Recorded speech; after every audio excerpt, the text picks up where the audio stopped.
adventure, romance, presented to you by this station at this time in the stories especially selected for our audience by Edwin Balmer, the distinguished editor of Redbook Magazine.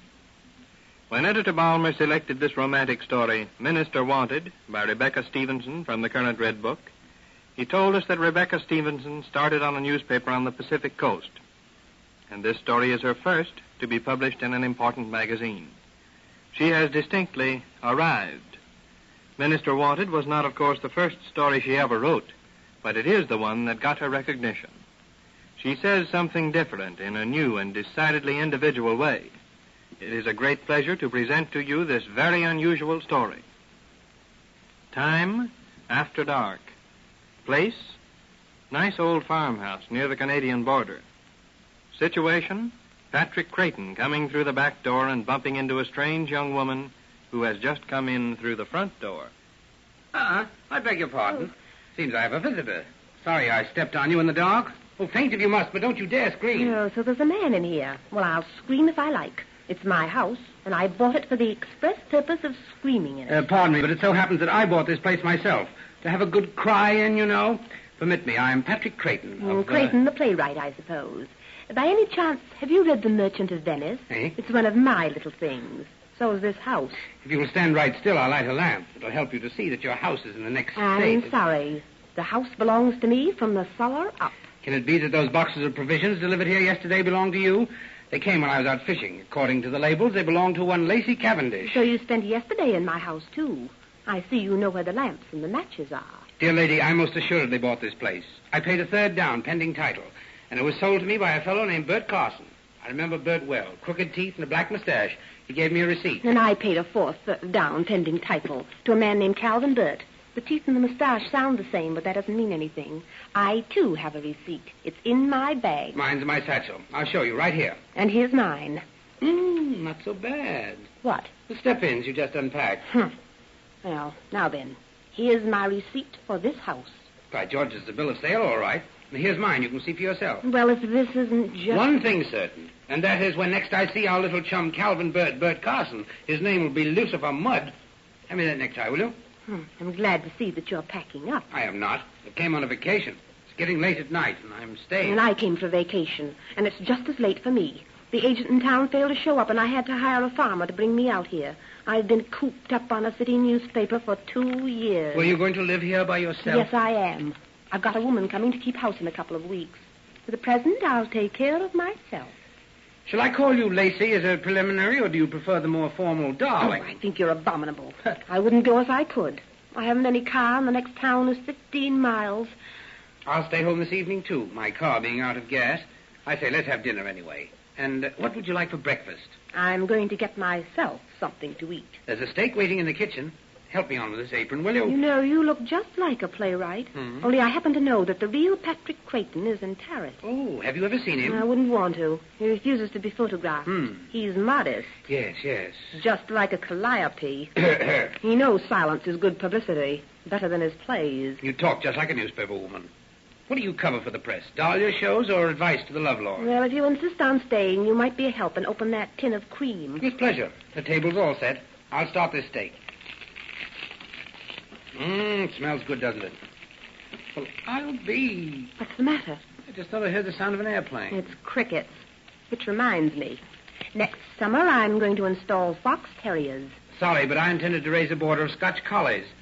Wouldn't you like some steak? There. Rare, medium, or well done? Well done, and... Oh, I think some man just went by that window. Oh, a frog, probably. Potatoes? And may I... the butter? Thank you. Now then, we're dining late and you must be fatigued. Permit me, after dinner, to show you my guest room. I'll show myself to any room that suits my fancy. Coffee? Thanks. Oh, by the way, I know of your habits of housebreaking, Lacey, but I may as well warn you. I'm going to lock my bedroom door tonight. You are a... What's the matter? Oh, somebody's coming in. Eh? You at that table there. Sit quiet. We've got your boat covered. Well, what do you know? A fella and a dame. Hello, 2 more customers on this real estate. Good evening, gentlemen. Don't get wise, big boy. I got a gun ready for you. So sorry I mislaid mine.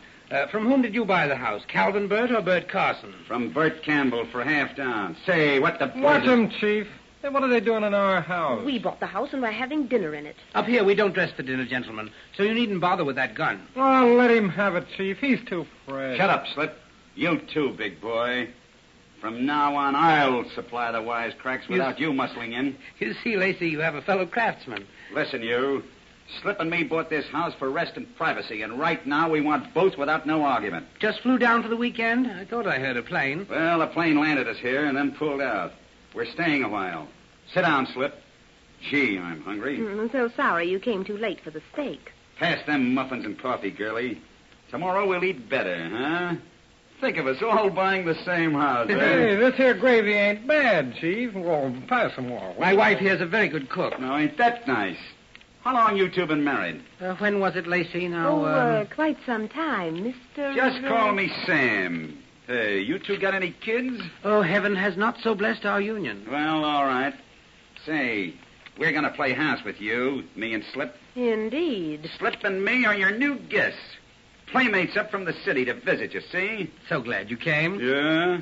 Well, to be frank with you, that airplane just got us away from trouble and time. We're going to stay here until a certain rumpus blows over. If the neighbors or the federal men drop in, you introduce us as your guests, and don't come up to works either. And then what? Oh, after a little while, another plane will be along to take us down to Mexico. Now, you behave yourself while we're here, and there won't be any trouble about the house. Do you get it? We would have preferred you to come the 7th week in March, but if this is more convenient, Yes, it's more convenient, and don't forget. Slip is a good shot with that gun, and I'm better with mine. Yeah, and don't try no getaways, fella. We found your car out in the back, and we dumped out all the gas. So, Well? Yeah, that's that. Frisk them 2 suitcases of theirs, Slip, and see that they ain't got any gats around. Okay, boss. I told you we didn't load ourselves down with artillery. Say, Slip, do you have to throw those garments around like Hey, that? Sam, ain't these the cute little... oh, please. Don't muss the ladies to pomp and mug. Just leave out that pretty thing there for a souvenir. Did you find any cannons? Nothing, Chief. Okay, pack 'em up. You might toss me them white flannels and that sweater there. I'll want 'em for morning wear. I hope they fit. I ain't fussy. Oh, well, I guess we'll all hit the hay. You and your wife can take that bedroom off the parlor there. My wife's room is the big one, Sam, and I sleep in the parlor. Stylish, ain't you, huh? You think we're going to sit up all night and watch a dormitory? You two win that big room, and me and Slip use the parlor. And no tricks neither. Them windows is nailed inside and out, and the landlord told us, and we seen to it. Take in their baggage, Slip. Well, folks, good night. Good night. Gentlemen, pleasant dreams. So, they've locked us in. Snug, isn't it? Mind if I light a candle? By all means do. And why did you pull that story about being out of gas? To stay and protect me, I suppose. What do you expect me to do? Wham Sam and leave Slip for you? Do you want to smash the window and run 15 miles for help, or shall I do it and catch the bullets myself? Oh, for goodness sake. Oh, dear, well, I'm going to unpack. Well, I'm going to get her to some slippers myself, I think. And if you don't mind, I'll sit up in that chair all night. I shall rip off a little insomnia with my back against the door. And before I make myself comfortable, I'd like to tell you just what I think of you. Good night, sweetheart. See you in the morning.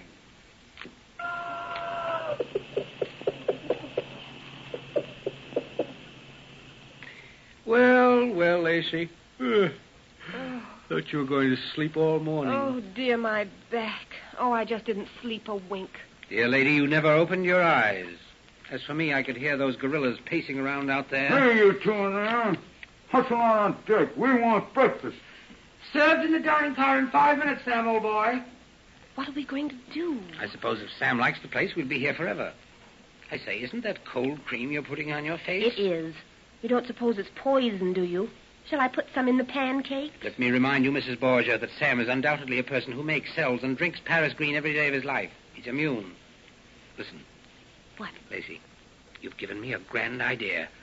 I'll make the fire, and you boil some coffee. Boil it, understand? Then watch me. You want me to... Shh. Sam's coming. All right. Step on it.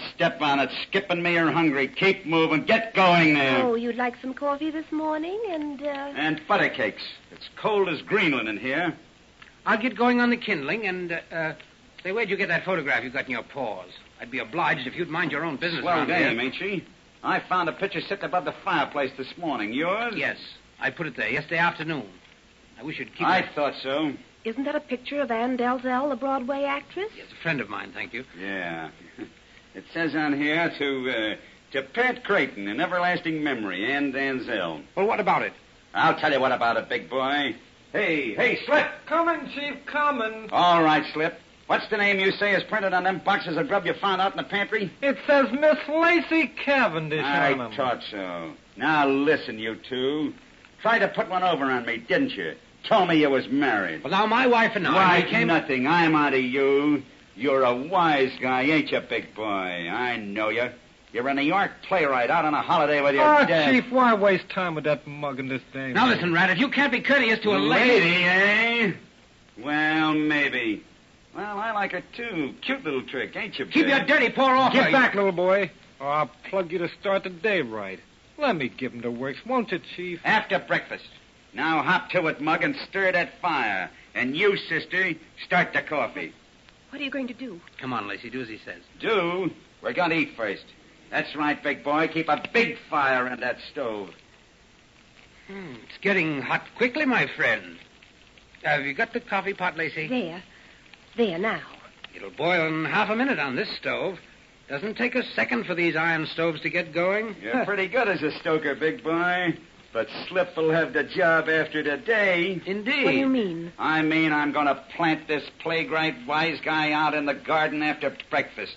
And you sweet little devil. Yeah, listen to that coffee. Doesn't it smell good boiling away there? What are you going to do with me? I'm going to take you down to Mexico with me, baby. Is that so? Well, take this down to Mexico with you, you rat. Oh! Get coffee. Let him have that coffee. Oh! Get his gun. Kick him. I've got this one. I can't see him. Wow. Nice work, Lacey. Quick. They won't come out of this in a while. Hurry. Wow! There's a tow rope in my car.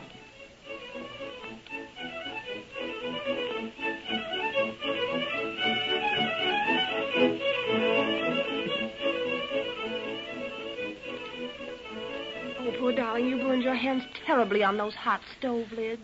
I had to throw something at those gorillas.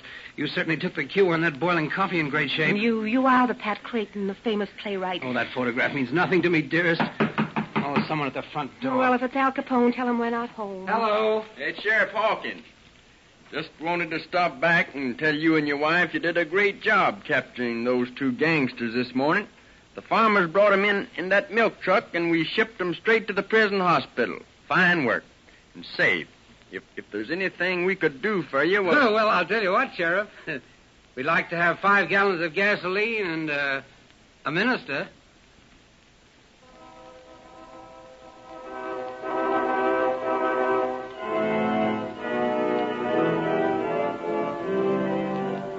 Redbook Magazine gave us special permission to broadcast this amusing story, Minister Wanted, written by Rebecca Stevenson. Next week at this same time, we will present another story in dramatic form from Redbook Magazine.